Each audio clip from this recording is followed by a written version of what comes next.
اور معروف کا اصل قصہ کیا تھا جو ہمارے یعنی پینڈنگ رہ گیا، آج مبارکہ ہم نے کل مکمل کر لی تھی۔ حضرت ادریس علیہ السلام کے زمانے کے اندر انسان جو تھا زمانے کے اندر یعنی انسان عام جتنے بھی تھے بد عمل ہو گئے۔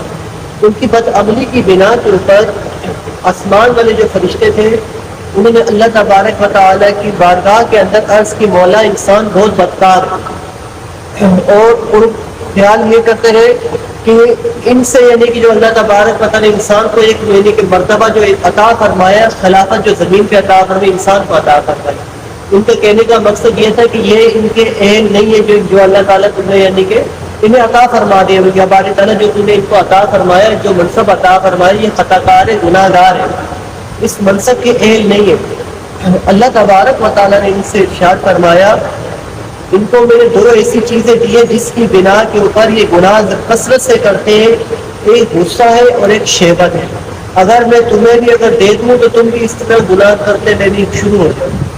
وہ آگے سے یعنی کہ فرشتوں نے اللہ تبارک و تعالیٰ سے فرمایا، کہنے لگے کہ مولا ہم تو گناہ کے پاس بھی نہیں جائیں گے اگر تو ہمیں یہ دے بھی دے۔ اللہ تبارک و تعالیٰ نے جو ہے فرمایا تم اپنے میں سے جو ہے نا جتنے بھی فرشتے اللہ تعالیٰ نے فرمایا دو کو چوز کر لو، ان کو سامنے لے کر آؤ۔ فرشتوں نے پھر اپنے اندر دیکھا اور دو فرشتے آگے کے، ایک کا نام ہاروت ہے ایک کا نام ماروت ہے، اور یہ ایسے فرشتے تھے جو کثیر یعنی کثرت سے عبادت گزار اپنے یعنی کہ فرشتوں کا ان کا اعلیٰ مقام تھا۔ انہوں نے فرشتوں نے اپنے اندر سے یعنی کہ چن کر ان کو آگے رکھا۔ اللہ تبارک و تعالیٰ ان کو وہ دونوں چیزیں عطا کی جو انسان کو عطا کی گئی ہے، ایک غصہ اور ایک شہوت۔ اس کے بعد اللہ تبارک و تعالیٰ نے ان کو بابل کی زمین کے اوپر ان کو یعنی اتار دیا۔ اب اللہ تبارک و تعالیٰ نے ان کو یعنی کہ وہاں منصب دے کر اتارا کہ تم یہاں پر حاکم ہو، لوگوں کے فیصلے کیا کرنا، اور فرمایا یہ اس میں اعظم ہے جو میں تمہیں دیتا ہوں۔ شام کے وقت تم اس کو پڑھو گے تو آسمان کے اوپر دوبارہ اپنی یعنی میری بارگاہ میں آ جائے۔ یہ سسٹم ان کا چلتے چلتے ایک مہینہ ہو گیا، اور ان کا یعنی کہ عدل و انصاف کا پرچار اللہ نے ایسا کیا کہ دور دراز لوگ جو تھے اپنے اپنے فیصلے کرانے کے لیے یہاں پر آتے تھے کہ یہاں عدل و انصاف ملے گا۔ اب ایک مہینہ گزرنے کے بعد ایک جو ہے خاتون آتی ہے اور اس کا نام ہے زہرا، انتہائی حسین و جمیل یعنی کہ خوبصورت عورت ہے۔ جیسی وہ ان کے پاس آتی ہے یہ مسئلہ لے کر آئی وہ اپنے شوہر کا، اور یہ ایران سے آئی، ٹھیک ہے، فارس سے۔ یہاں پر جیسی کوشش حضرت علی فرماتے ہیں اس کا جو نام تھا اصل نام اس کا بیدت ہے، ٹھیک ہے، اور اس کا زہرا اس کا لقب تھا۔ یہ دونوں فرشتوں نے جب اس خاتون کو دیکھا، کیونکہ ان کو اللہ تعالیٰ اب نفس عطا کر دیا، یہ بشری تقاضے میں آئے، اب دیکھتے ہی اس کے اوپر یعنی کہ فدا ہو گئے، دل ہار بیٹھے۔ ان سے کہنے لگے خاتون سے کہ معاذ اللہ یعنی کہ ہم تمہارے سے بدفعلی کرنا چاہتے ہیں۔ اس خاتون نے آگے سے کہا کہ جو ہے، اور دوسری بات انہوں نے یہ بھی کہ آپ سے نکاح کرنا چاہو یا بدفعلی کر، دونوں چیزوں نے رکھ دی۔ اس نے کہا تو یہ دونوں نہیں ہو سکتے۔ وجہ کیا ہے؟ ایک تو یہ ہے کہ ہمارا جو دین الگ ہے، ٹھیک ہے، اور دوسری یہ چیز ہے کہ میرا جو شوہر ہے اگر تم یہ کرنا چاہتے ہو تو اس سے جیسی پتہ لگے گا مجھے قتل کر دے گا، اور تم اگر چاہتے ہو تو یہ ہے تمہارے پاس کہ تم یا تو سجدہ کرو میرے بت کو اور میرے شوہر کو مار دو تو میں تمہاری تم دے۔ تو انہوں نے اس کا انکار کر دیا۔ انکار کرنے کے بعد کیا ہوا، وہ تو وہاں سے چلی گئی، کوئی مقدمہ نہیں ہوا، کوئی مسئلہ نہیں ہوا، حالانکہ ان کا اپنا مسئلہ یہ تھی کہ اس کا خراب تھا، لیکن رات بھر اور دن رات ان کے دماغ میں یعنی وہ چیز گزر گئی۔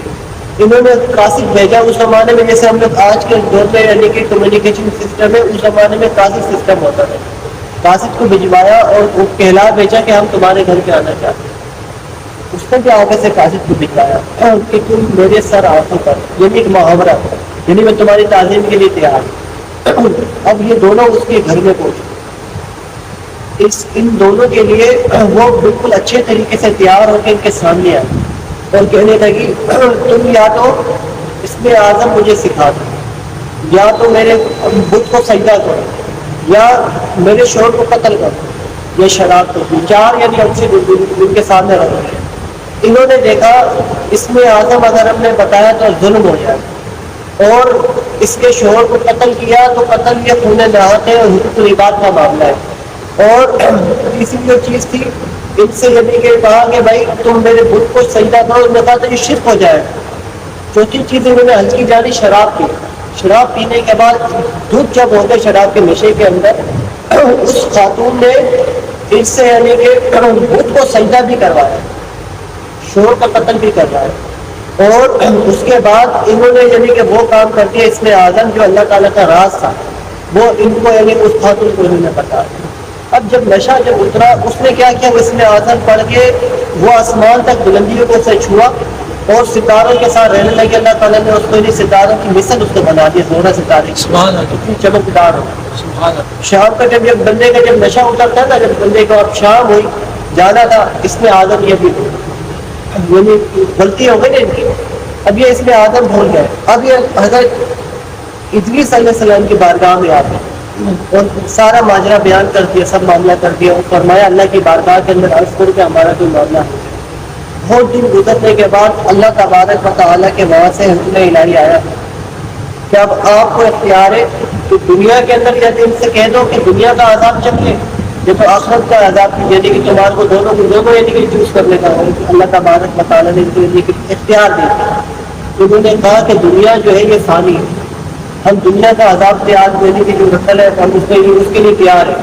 آخرت کا جو عذاب ابد الآباد ہے یعنی کہ ہمیشہ ہمیشہ کا ہے، وہ ہم برداشت نہیں کر سکتے.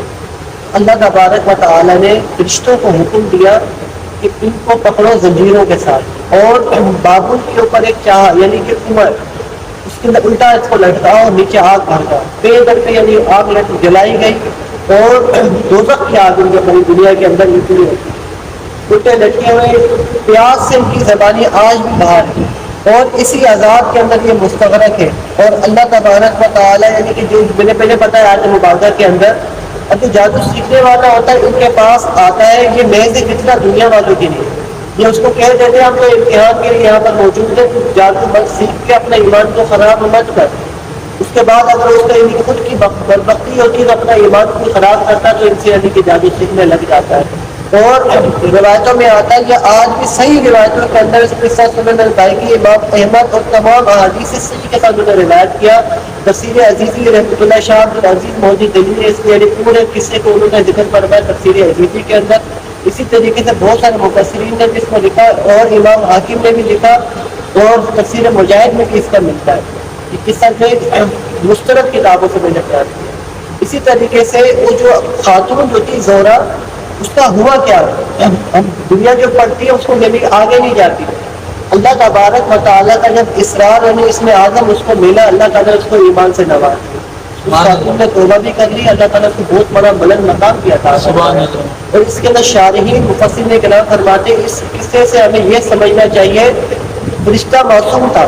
اب وہ خطا کا پتہ کیوں بنا کہ وہ انسان کی یعنی کیٹیگری میں تھے، بشری تقاضے میں تھے. فرشتے معصوم یعنی خطا ہوتے ہیں، انبیاء علیہ السلام معصوم، اس کے علاوہ کوئی معصومیت نہیں. ٹھیک ہے. اب فرشتے یہ نہیں تھے، یعنی تھے تو فرشتے لیکن بشری تقاضے میں تھے، اس لیے ان کے پاس اللہ نے نفس بھی دیا ہوا تھا تو یہ خطا کر رہے ہیں. اور اب ان کا معاملہ کیا ہے کہ ان پر عذاب ہو رہا ہے دنیا تک عذاب. اللہ تعالیٰ کے عمل میں نظارت کرتا ہے. ٹھیک ہے. ان کے عمل میں کی بلا نے بخشش رکھی ہے. ہمارے لیے شارین فرماتے ہیں، مفتی بھی فرماتے ہیں کہ ہم جتنے بھی عابد زاہد طبقے کے پیگر بن جائیں لیکن اللہ تبارک و تعالیٰ سے ہمیشہ گناہوں سے توبہ کرتے رہے، اپنے نفس کے شر کے اندر کبھی نہ آئے. نفس ایسی چیز ہے اگر فرشتے کو مل جائے تو فرشتے سے بھی گناہ کراتے ہیں. اسی طریقے سے شیطان ایسی چیز ہے جو 24 گھنٹے ہمارے پیچھے لگا رہتا ہے. روزانہ بندے کو چاہیے تجدید ایمان اور توبہ کر کے ذریعے سویا کرے. اللہ تبارک و تعالیٰ سے دعا ہے جو کسی کا یاد رکھتے ہیں